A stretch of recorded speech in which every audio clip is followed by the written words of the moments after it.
The dog hadn't barked in years. Not like this.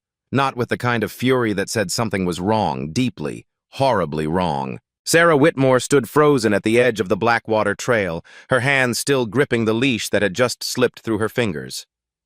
Her German shepherd, Valor, retired canine, aging but sharp, had broken into a sprint the moment they neared the old swamp trail, barking like a siren. He wasn't chasing a squirrel. He wasn't playing. He was digging. That part of the forest had been underwater just days earlier. Heavy rains had flooded the banks, churning up years of rot and debris. And now, right there in the rising morning mist, her dog, her best friend, was tearing through mud and leaves like his life depended on it. "Valor!" she shouted, heart thudding. "What are you doing?" But he didn't stop. She climbed over the soggy brush, her boots squelching with every step, until she saw what he'd uncovered. It was metal, red, rusted, misshapen, but unmistakably an old kitchen oven, half buried, sunken into the earth like it had been swallowed whole by time. And Valor? He was growling low and circling it, staring up at her like he'd found something that should have never been found. Sarah had lived with silence for 3 years, ever since her daughter Emma had vanished from their backyard one sunny afternoon. The only thing she'd heard each morning was the faint creak of pine branches outside and the occasional whine of Valor as he wandered the fence line, sniffing the same patch of dirt where Emma had last been seen. He had been her protector then, and somehow even now he seemed to know. When the detectives arrived, she half expected them to scoff. An old dog finding an old oven? But instead, they cordoned off the area called forensics and asked her to step back. She stood there shaking as Valor sat pressed against her leg, his head low but his eyes alert, waiting. And then came the blue tarp, the evidence bags, the carefully extracted remains from inside the rusted oven. Small bones, fragments of velvet, the color, the stitching, the faint outline of white lace on a charred collar, Emma's birthday dress. Back at home, Sarah couldn't stop shaking. Her hands moved mechanically as she wiped Valor's paws, but her mind had gone elsewhere. Backward, 3 years, to the last time Emma had worn that dress. Her 6th birthday. Chocolate cake on her cheeks, spinning in the yard, twirling until she got dizzy and fell down laughing. Valor had been there too, sitting right beside the swing set, watching her like a bodyguard. That was the last day she saw her daughter alive, and now her dog had found the first real clue anyone had seen in over 1,000 days. Detective Carl Morrison called early the next morning. "Sarah," he said gently, "we need you to come down to the station. There's more." Sarah didn't hesitate. Neither did Valor. At the station, they showed her evidence recovered from the swamp site. Among the items was something no one else would have recognized. A tiny plastic ring, pink, heart-shaped, with a chip on one side. Emma's favorite. Sarah clutched it like it was made of glass. "She never took it off," she whispered. "Not even to sleep." Morrison looked solemn. "There's one more thing. The oven. It's a rare model. Vintage. Red enamel finish. Our team traced the manufacturer. Only a handful of those were sold in this state back in the 60s. Sarah's blood ran cold. Valor's ears perked. "You think someone bought it? Recently?" she asked. "We don't know. But it wasn't just dumped. It was sealed shut with industrial adhesive. Whoever left it there meant for it to stay buried."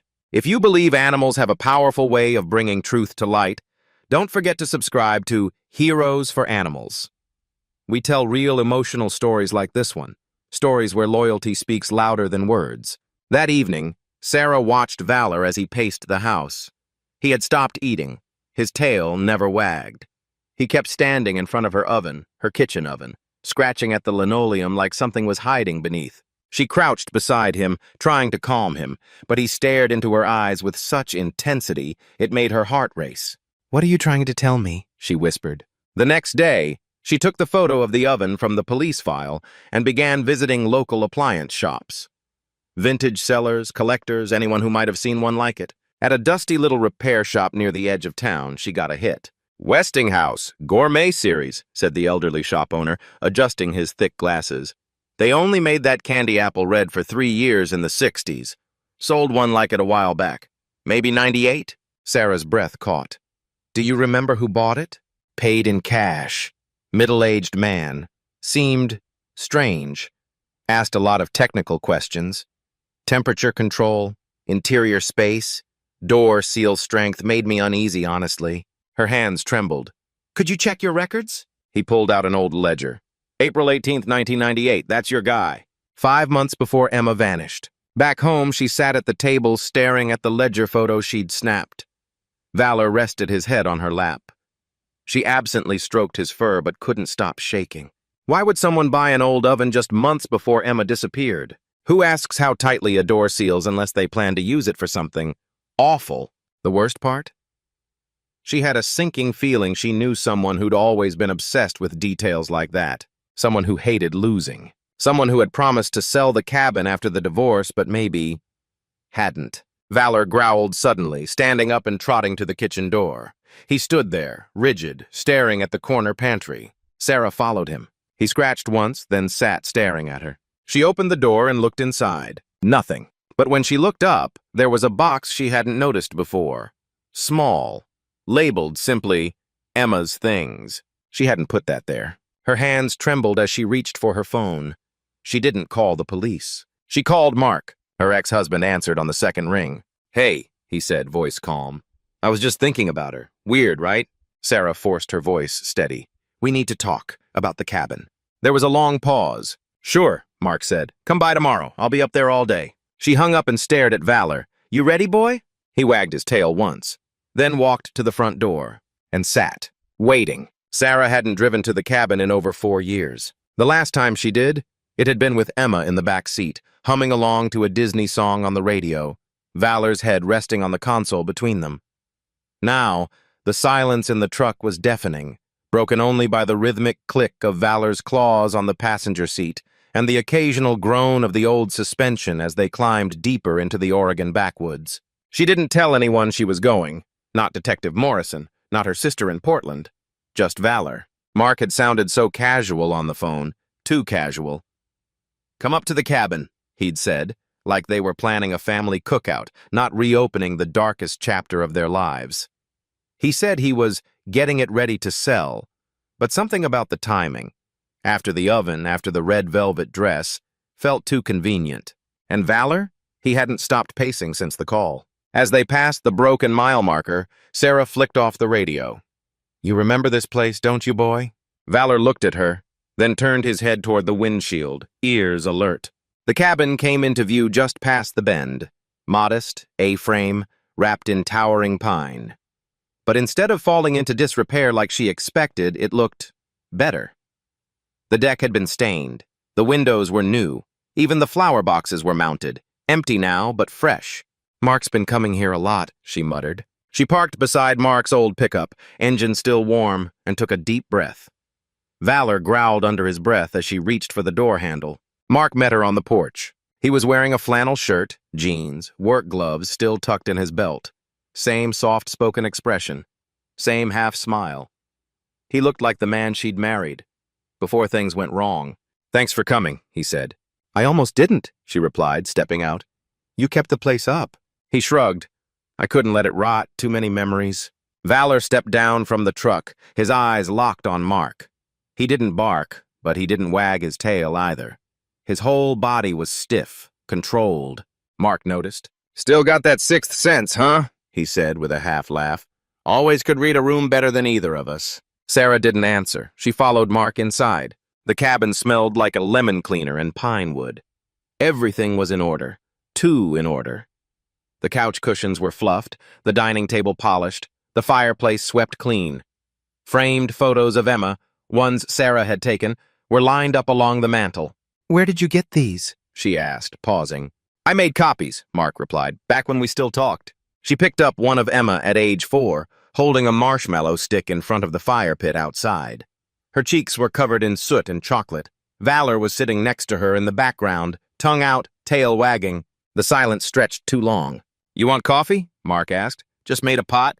Sarah nodded once. Yeah, black. Mark disappeared into the kitchen. Valor stayed pressed against Sarah's leg like a shadow. Her eyes wandered to the hallway. The door to the garage was cracked open. Stay, she whispered to Valor, stepping softly across the room. The garage was spotless, too. Tools hung on the wall in neat rows. A wooden workbench gleamed under overhead lighting. She wasn't sure what she expected to find. Some dramatic evidence, maybe. But everything looked normal, until she saw the box in the far corner. A cardboard appliance box, brand new, bearing the word Westinghouse. Her breath caught in her throat. She stepped closer. Model number GS 1964. That was it. The model. The same model of oven that was found in the swamp. Valor let out a sharp bark from behind her, as if urging her back. She spun. Mark was standing in the doorway, holding 2 mugs. Sarah. His eyes flicked from her to the box. Why do you have that? She asked. It's not what you think, he said quickly. My oven at home broke. This was the only one that fit the dimensions. I found it online, just hadn't gotten around to replacing it yet. You expect me to believe that? This exact model, the same color? I didn't realize until after I bought it, okay? I didn't think... You didn't think, her voice cracked. Valor growled louder, taking a step between them. Mark raised his hands. I didn't mean to scare you. Sarah pushed past him. I need some air. She walked out to the deck, Valor following immediately. The late afternoon sun filtered through the trees in soft gold beams. Somewhere in the distance, a hawk cried out. Something's not right, she whispered to the dog. You feel it too, don't you? Valor didn't move. He just stared at the tree line, tail flicking. That night, Mark grilled steaks while Sarah sat on the porch steps with a blanket around her shoulders. Valor stayed close, never settling, pacing a tight loop between her, the doorway, and the path to the garage. Dinner was quiet. Mark drank a beer, then another. Sarah picked at her food. I just don't understand, she finally said. Why keep the cabin? Why lie about selling it? Mark shrugged. I guess I wasn't ready to let go. I thought maybe one day... I don't know. Valor growled softly under the table. Mark glared at him. Still doesn't like me, huh? He's got good instincts, Sarah replied. He was right about the swamp. Mark leaned back, draining his bottle. Maybe he just got lucky. No, Sarah said flatly. He doesn't do lucky. The air turned cold. I think I'll take a look around before bed, she said. Mark raised an eyebrow. Looking for something? No, just thinking about Emma, about what she might remember. She stood up, leaving her plate half finished. Valor followed. She walked down the hall again, past the bathroom, toward the back of the cabin. A door she barely remembered stood just past the guest bedroom. The basement. She hadn't thought about that room in years. They never really used it, just storage. She opened the door. A thin light bulb dangled from the ceiling at the top of the stairs. She flicked the switch.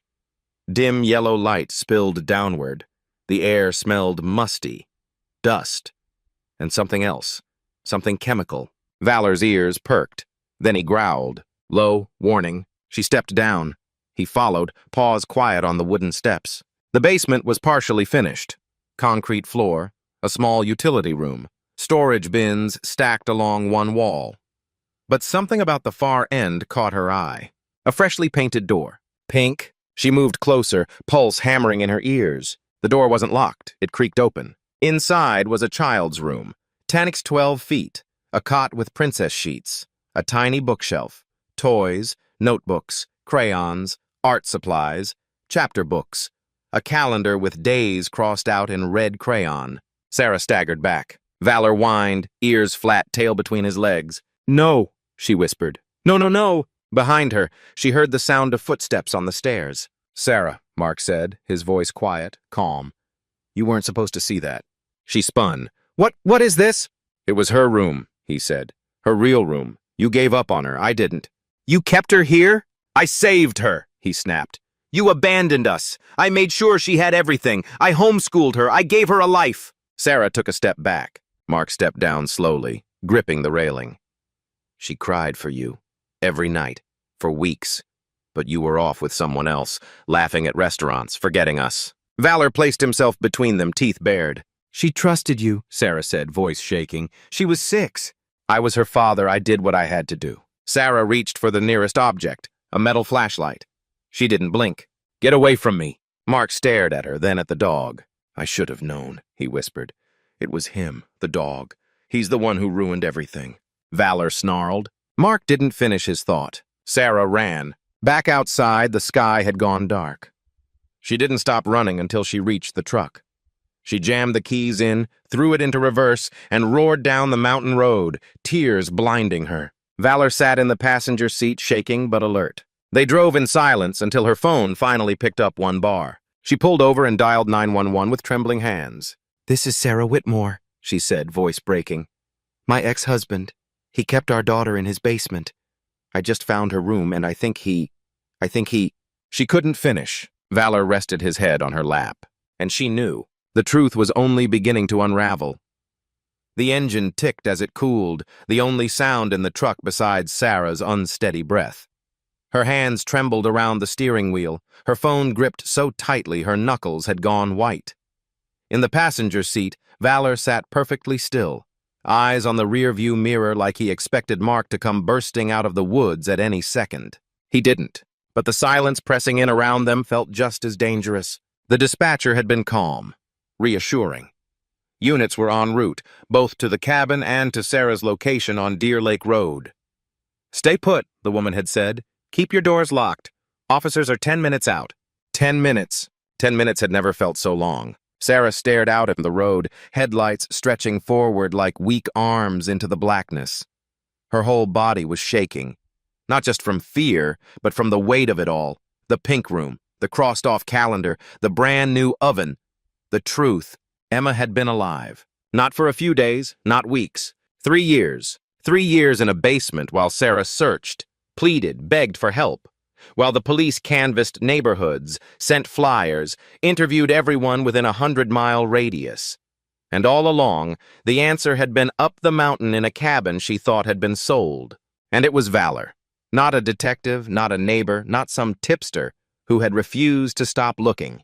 When the first red and blue lights flashed through the trees, Sarah felt the tears come again. Not the sobbing kind from earlier, but silent, crushing, exhausted tears that spilled over without sound. An officer tapped on the driver's side window. She lowered it slowly. "Ma'am, you Sarah Whitmore?" She nodded. "We've got paramedics checking out the cabin now. There's blood, a head injury. You hit him?" "Yes," she said. "With a hammer. He was coming for me." The officer gave a quick nod. "You did the right thing." They took her to the station in a separate cruiser. Valor came too, riding in the back like a retired officer reporting for duty. No one questioned it. If anything, the officers gave the dog more reverence than they did Sarah, which in that moment she was okay with. Detective Morrison met her at the station. His face looked different now, older, heavier, like the past 3 years had finally caught up with him in a single night. "We've got a team processing the basement," he said gently. It's worse than we thought." Sarah just nodded, her arms wrapped tight around herself. "She had toys, a bed, a routine," Morrison continued.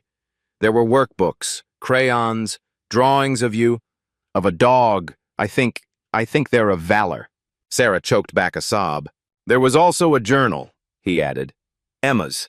It's going to take time to go through, but the first pages are dated just days after she disappeared. She marked every day." He paused. "All 1,103 of them." Sarah looked down at her hands. "She was there. While I made statements to the press, while I spoke at those missing children's vigils, she was under that roof, listening, waiting." Morrison's voice broke. "We all missed it." They let her rest in a quiet room at the station, brought her water and a warm blanket, even offered food she couldn't bring herself to touch.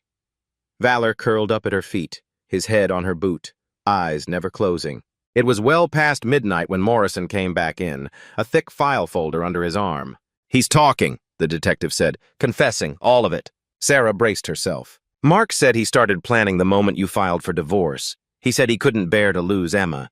He felt replaced." Sarah's jaw clenched. "So he took her?" "He timed it with your Monday laundry routine. He knew you'd be inside for a solid 30 minutes. He took his lunch break, drove home, lured her out to the fence. Told her you said she could go for a daddy-daughter day." Sarah gasped. She trusted him.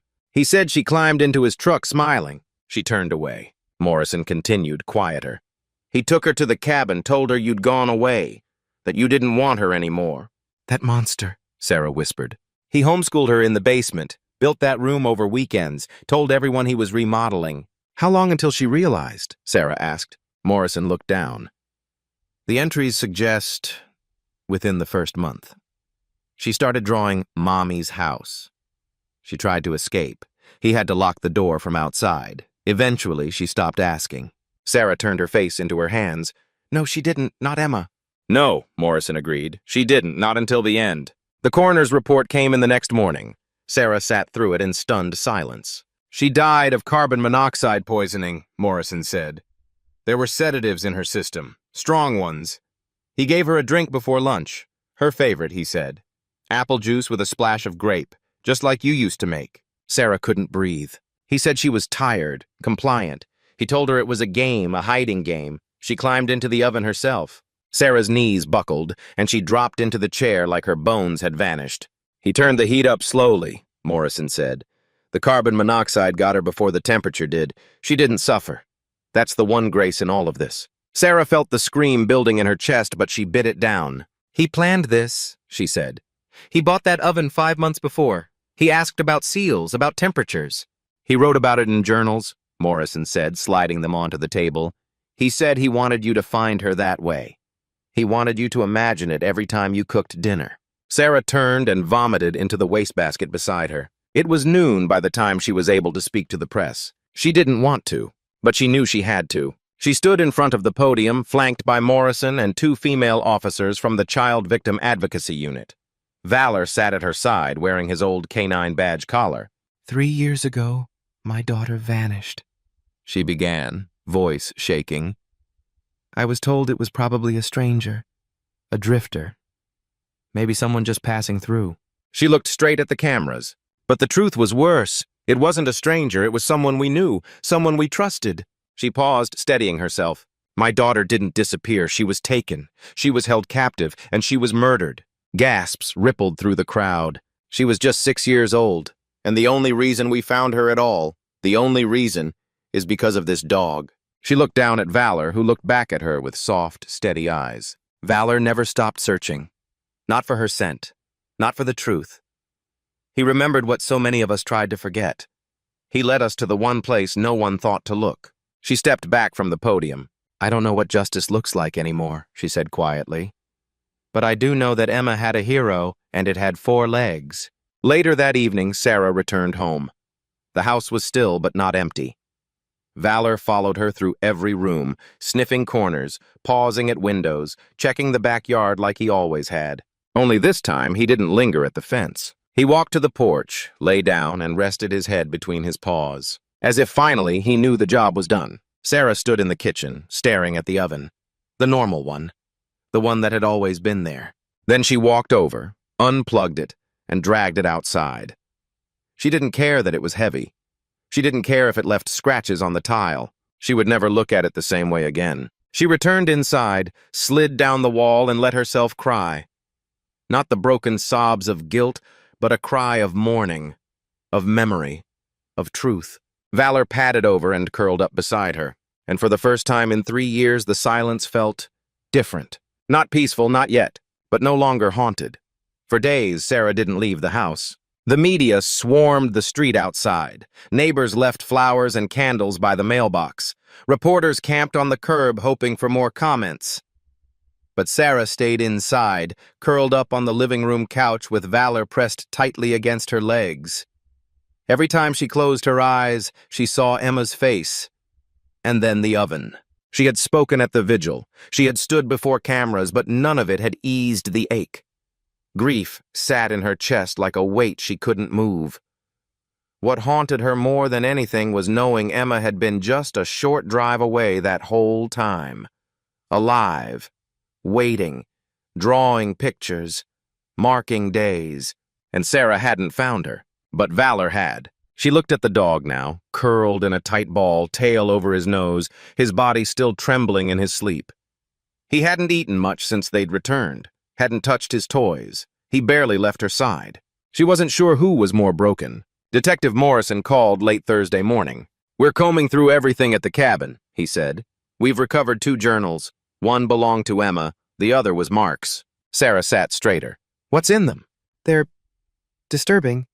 His especially. He wrote like it was all justified. Like it was a family project. As if raising Emma in a basement made him a father of the year. He was a narcissist, Sarah whispered. He always had to be the victim. There's more, Morrison said carefully. He documented every visit you made to the police, every public statement. He wrote about how it validated his plan, How seeing you suffer made it worthwhile. Sarah's hands balled into fists. He watched me search for her. He wanted you to. That's what makes this even sicker. There was a pause. Sarah, he said, there's something else about Valor. What about him? Emma wrote about him in her journal. Almost every day. She missed you, yes, but she missed him too. Said she used to pretend she could hear him scratching at the fence, barking her name. Sarah's throat tightened. He was. She said he was her protector. That she had dreams where he found her. That he would never stop looking. Sarah covered her mouth. She was right, Morrison said softly. He didn't. Later that night, Sarah sat with Valor in the kitchen, spreading Emma's drawings across the table. The investigators had returned them in a large plastic folder, sanitized and documented. There were over 50. Some were childlike, stick figures and sunshine, but others were heartbreakingly detailed. Drawings of her bedroom, her swing set, a picture of Sarah holding a plate of pancakes, and several of Valor, always the same pose, standing at the back fence, ears up, mouth open in a silent bark. Guarding. I think you were her last hope, Sarah whispered, stroking the dog's ear. You kept her memory alive even when everyone else moved on. Valor nudged her hand. That's when she noticed something strange in one of the drawings. It was Emma's bedroom, but drawn with too much detail for memory alone. Present-day detail. There were items in the picture that hadn't been there 3 years ago. Like the new lamp Sarah bought the year after she vanished, and the white stuffed bunny Valor had carried into the room just 6 months ago. But how? How did she know that? Sarah muttered, scanning more drawings. Another showed the backyard, but with different flowers than they'd planted before Emma disappeared. And another showed a tree that hadn't even existed when she was taken. Sarah felt her chest go tight. Had Mark been bringing Emma to the house? The next morning, she drove to the station with Valor beside her. Morrison met them in the conference room. His face showed exhaustion, but also attention, like he'd been chewing on something for hours. I think Emma was in the house, Sarah said without hesitation. Morrison blinked. What? She drew things. Items that weren't in her memory. They're too specific. She knew the new lamp in her old room. She knew the tree we planted the year after. Morrison leaned forward. You're saying Mark brought her back to your house? Or at least close enough to see through the windows. Maybe when I wasn't home. Maybe during the day. But yes, she saw things that had changed. The detective rubbed his temple. That could explain a few strange things. Our tech team found traces of Emma's DNA on a window screen, one that was replaced after she disappeared. Sarah froze. He was letting her peek in? Morrison nodded. We thought it was contamination, maybe yours, but now it fits. Sarah's stomach twisted. So he took her to the place where she lived, where she laughed, just to show her she couldn't go inside? Control, Morrison said bitterly. It was all about control. That night, Sarah stood at the back door with a flashlight. Valor stood beside her, ears sharp, tail low, watching the fence. I want to try something, she whispered. She opened the door and let him out. At first, he sniffed the air, circling the porch. Then slowly, almost cautiously, he walked toward the back fence, the same spot where Emma had vanished. He stopped. Then he sat. Then he barked. Once, then twice. He looked back at Sarah. She walked out barefoot, her flashlight beam cutting across the yard. Valor stood up and began sniffing along the base of the fence, moving with precision, nose pressed to the dirt. He paused near the swing set and growled softly. There was a small rectangular impression in the grass. Sarah knelt. Her fingers brushed something hard, thin, plastic. A candy wrapper. Purple. Emma's favorite. Grape lollipops. Her breath caught. It couldn't have been there long. The rain last week would have washed it away if it had been sitting out. And then she found another, crumpled, wedged into a corner post. Mark brought her here, she whispered. He let her watch me. He parked outside the fence. Valor growled again and began scratching at the dirt. She joined him, digging with her bare hands. Inches down, she found something else. A page. A ripped journal page. It was soaked and barely legible, but one sentence stood out. Mommy is so close I can hear her making pancakes, but Daddy says we can't go inside. He says it's not her house anymore, but it still smells like home. Sarah collapsed onto the grass. She had been right there. Back at the station, the tech team matched the handwriting to Emma's journal. The paper was aged, water-damaged, and fragile, but authentic. That confirms it, Morrison said. He was bringing her back, probably while you were at work or running errands. Short visits, just enough to torture her. And me, Sarah added. He wanted me to feel haunted, like I was losing my mind. You weren't, Morrison said. You were being stalked. The timeline aligned too cleanly now. Mark's gas receipts, toll records, security camera footage from surrounding streets. He had circled her house more than once. At least 6 documented times between 1999 and 2001. Each time he'd had Emma in the car, watching. Sarah returned home that night with a different kind of pain. Not grief, not shock, guilt. She stepped into Emma's room, untouched since that awful day in 1998. Everything was frozen. The unicorn comforter, the coloring books, the plastic tiara. She sat on the bed, Valor curled beside her. Then she stood and began to pack, not to erase her, but to free her. Every item went into a special box, labeled preserved, not as a memorial, but as a promise. A new bedroom would be created, not for Emma, but for memory, for healing, for the little girl who was never forgotten, who had been stronger than anyone realized, who had drawn her hope in crayon. Downstairs, she framed one of Emma's drawings, the one of Valor standing at the back fence. She hung it over the fireplace. The next morning, Sarah got a call from a reporter, a national outlet. They wanted to do a feature on Valor. The dog who solved a murder. Sarah almost said no.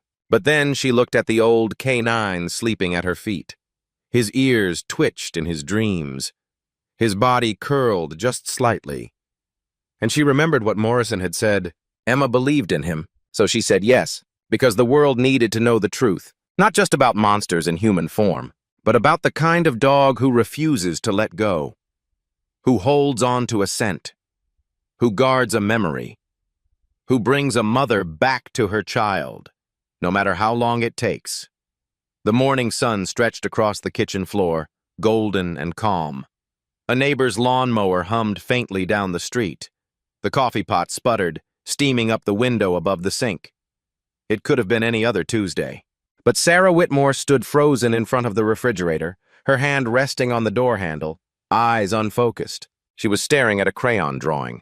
It was crooked now, one corner curling from age, but still bright with color. Red, green, and pink. Emma had drawn it a week before she vanished.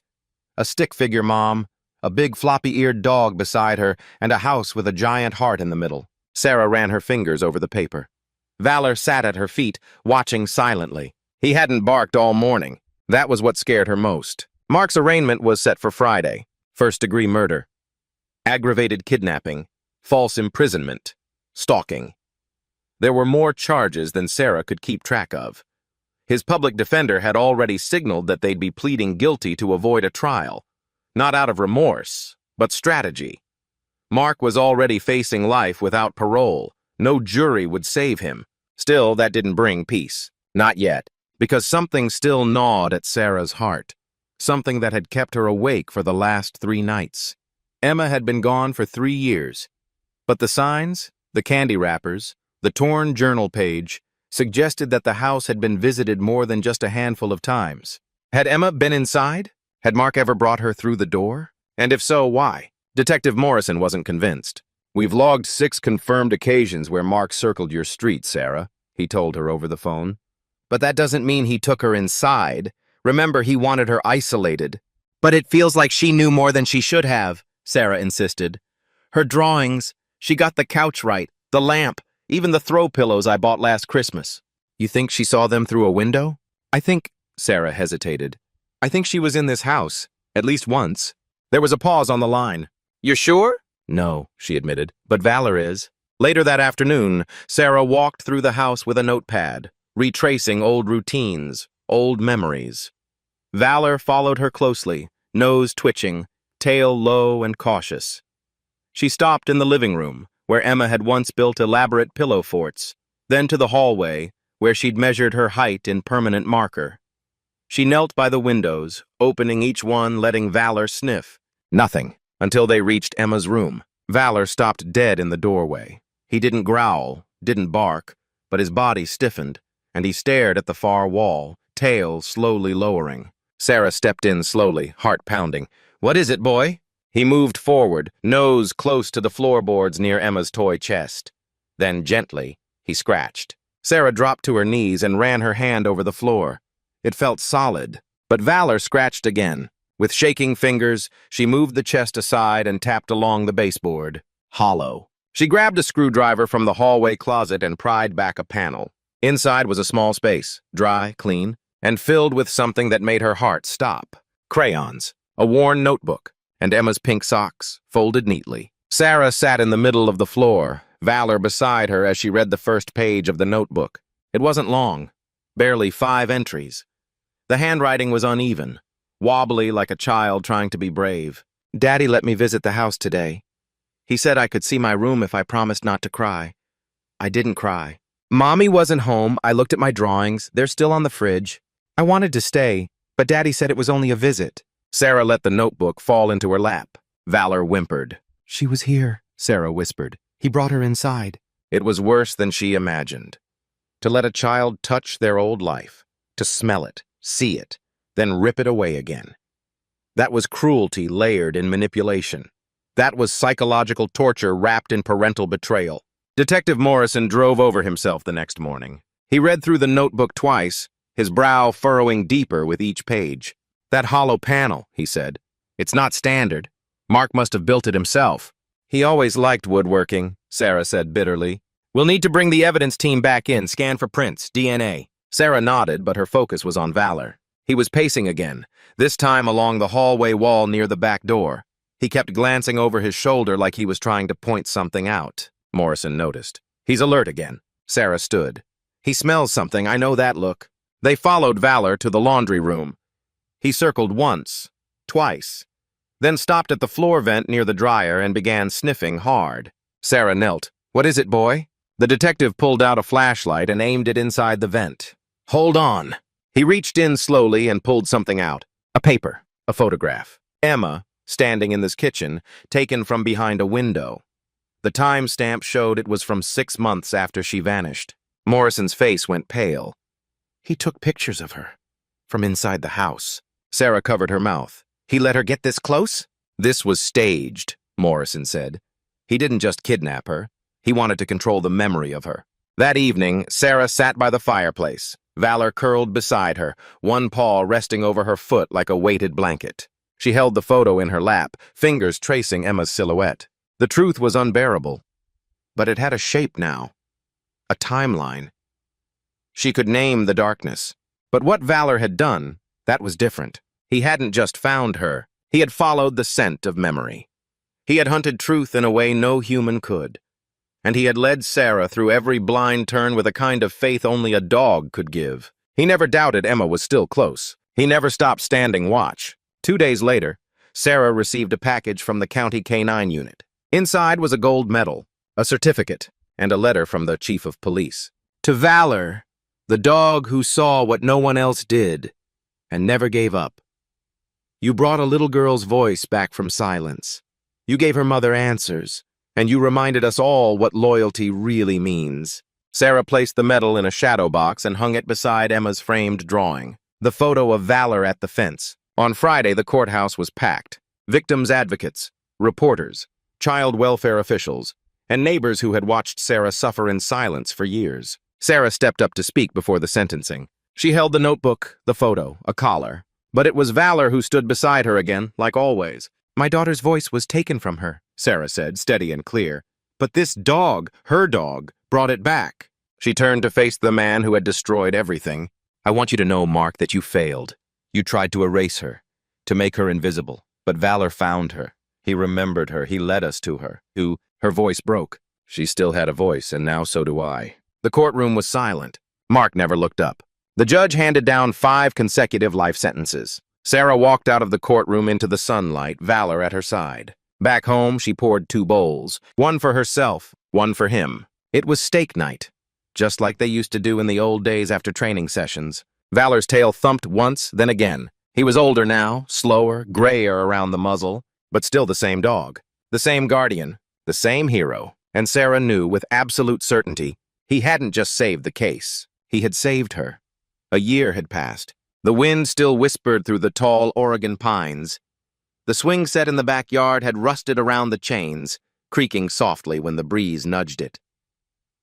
Life in Pine Ridge had slowed back to normal, for most people anyway, but not for Sarah Whitmore. Normal had taken on a new meaning. She now measured time in before and after. Before Valor found the red oven in the swamp. Before the truth crawled out from under years of rot. Before Emma was finally laid to rest. And after? After was quieter, harder, but somehow peaceful. On the anniversary of Emma's discovery, Sarah woke before dawn. She didn't need an alarm. She hadn't slept much anyway. Valor was already awake, standing at the back door, watching the sky shift from navy to gold. His ears twitched as the wind moved through the trees.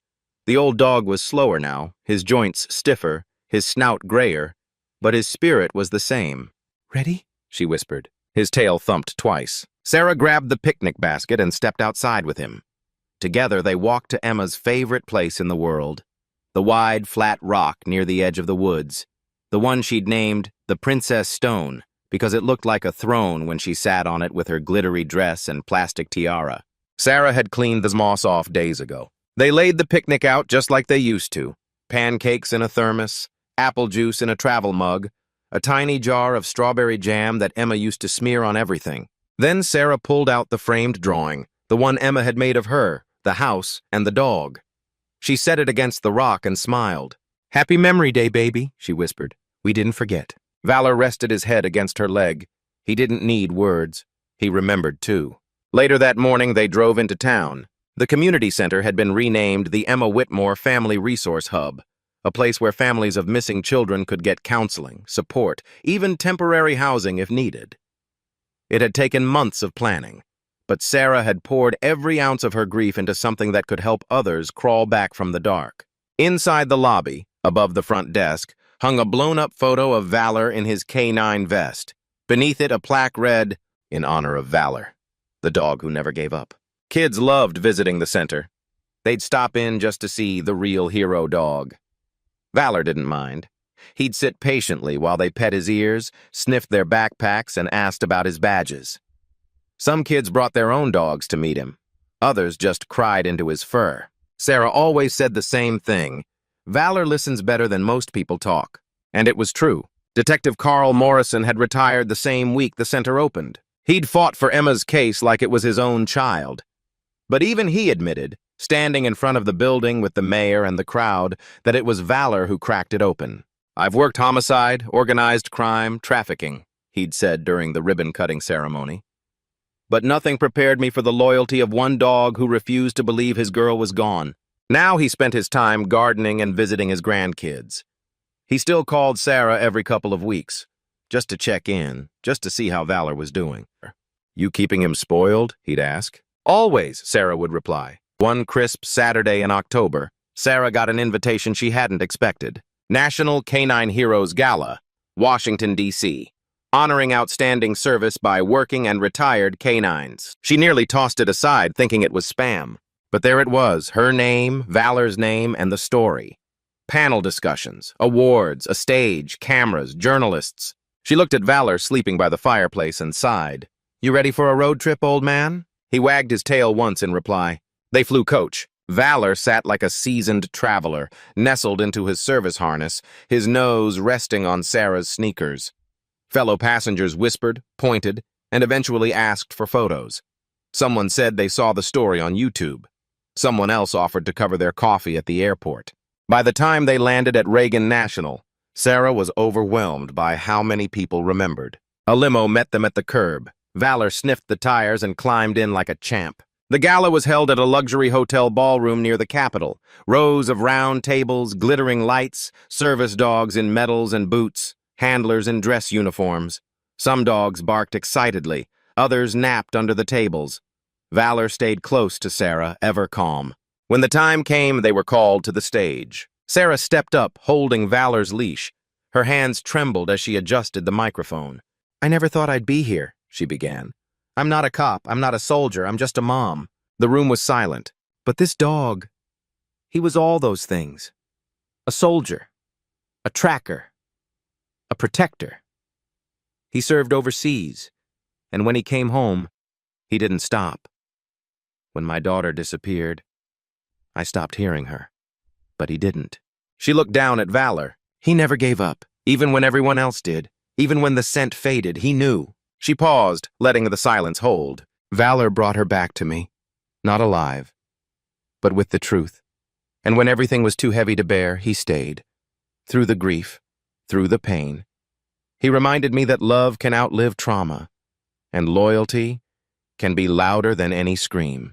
She wiped a tear from her cheek.